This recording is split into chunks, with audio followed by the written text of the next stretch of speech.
નમસ્કાર, હું તમારો નીલકંઠ ભગત. તાજે મિત્રો હું વાત લઈને આવી ગયો છું આપણા સમાજની કરુણતા. જો સમુદ્રની શાહી બનાવી, સર્વ વૃક્ષોની ડાળીઓની લેખણી બનાવી, સમગ્ર પૃથ્વીનો પત્ર બનાવી, સ્વયંમાં સાથે પણ જો સ્વયંકાળ સુધી લખતી રહે ને તો પણ આ માતા પિતાનું ઋણ ચૂકી શકાય તેમ નથી. મિત્રો, તમે ક્યારે ઈશ્વરને જોયા છે ખરા? હા, એ જ ઈશ્વરને મેં મારી આંખે મારી સામે આ પૃથ્વી પર જોયા છે. જેમણે પણ પોતાના માતા પિતાના હૈયાને પારખી લીધા છે, પોતાના માતા પિતાના અંદરના આશીર્વાદ જેમણે મેળવ્યા છે, તે ચોક્કસપણે કહી શકશે કે તેમના ગુણોનો પાર આવે એમ જ નથી. અને એવા ગુણોનો ભંડાર સરીખા ઈશ્વર એટલે કે આપણા સૌના માતા પિતા. જીવનનો પ્રત્યેક દિવસની પ્રત્યેક કલાકને પ્રત્યેક ક્ષણ માત્ર ને માત્ર સંતાનના સ્મિત સાથે જોડાઈ ગયેલું જીવન એટલે કે માતા પિતા. માને બનાયા પિતાને પહેચાના, માને શબ્દ દિए पिता अर्थ, माने विचार दिए पिता ने स्वतंत्रता, माने भक्ति दी पिता ने वृत्ति, माने शक्ति दी पिता ने नीति, इसी परिश्रम के बल पर आज मेरी पहचान है. माता પિતાના શબ્દનો અર્થ મારા ખ્યાલથી શબ્દ ભંડાર કોષમાં ગોતવો શક્ય જ નથી.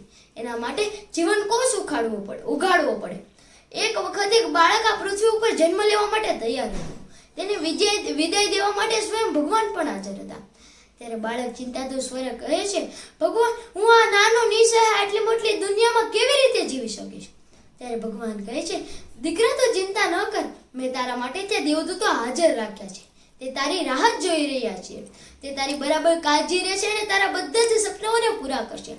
ત્યારે દીકરો કહે છે, પ્રભુ, હું અહીંયા ખુશ છું. ત્યારે ભગવાન કહે છે, દીકરા, તે દેવદૂતો મારા કરતા પણ તને વધારે ખુશ રાખશે.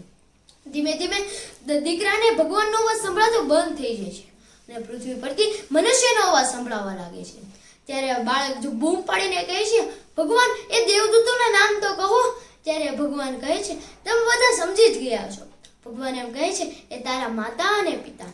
મિત્રો, હવે આપણા સમાજની કરુણતાની વાત કરું તો કે જે માતા પિતા પોતાના નાના બાળકને જન્મ આપે છે, તેનું પાલન પોષણ કરે છે, તેમનામાં સંસ્કારોનું સિંચન કરે છે, તેમને ભણવા અંગેની તૈયારી કરાવે છે, તેને ભણવા બેસાડે છે અને સમાજમાં કેમ ઊંચું માથું કરીને જીવવું તે શીખવાડે છે. અને એ જ બાળક યુવાવસ્થામાં પ્રવેશે છે, નોકરી ધંધો કરે છે અને તેના માતા પિતાને કહે છે, મમ્મી પપ્પા, તમે મારા ઘરમાં બોજ સ્વરૂપે છો. આવા કડવા વેણ સંભળાવી તેના વૃદ્ધાશ્રમમાં મૂકી આવે છે. આ આપણા સમાજની કરુણતા. આપણા હિન્દુ સમાજમાં માતા પિતા વૃદ્ધ થાય ત્યારે તેની સ્થિતિ ખૂબ જ ખરાબ હોય છે. ઘણા તો વૃદ્ધાશ્રમમાં પણ જાય છે. બિચારા માતા પિતા બબ્બે ત્રણ ચાર દીકરા હોય તે તરત જ પોતાના માતા પિતાને છોડી દે છે અથવા તો વૃદ્ધાશ્રમમાં મૂક્યા હોય છે અને આ માતા પિતા દારૂણ સ્થિતિમાં જીવતા હોય છે. મિત્રો, તમે ક્યારે પણ વૃદ્ધાશ્રમની મુલાકાતે જશો ને તો આ માતા પિતાની દારૂણ સ્થિતિને જોઈને તમારી આંખમાંથી આંસુ આવી જશે.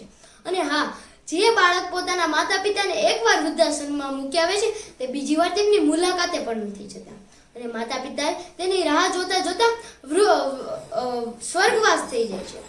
આજના 21મી સદીના લોકો જ્યારે પશ્ચિમી સંસ્કૃતિનું અવલોકન કરી રહ્યા છે ત્યારથી આ દેશમાં વૃદ્ધાશ્રમની સંખ્યાનું પ્રમાણ વધતું જતું જોવા મળે છે.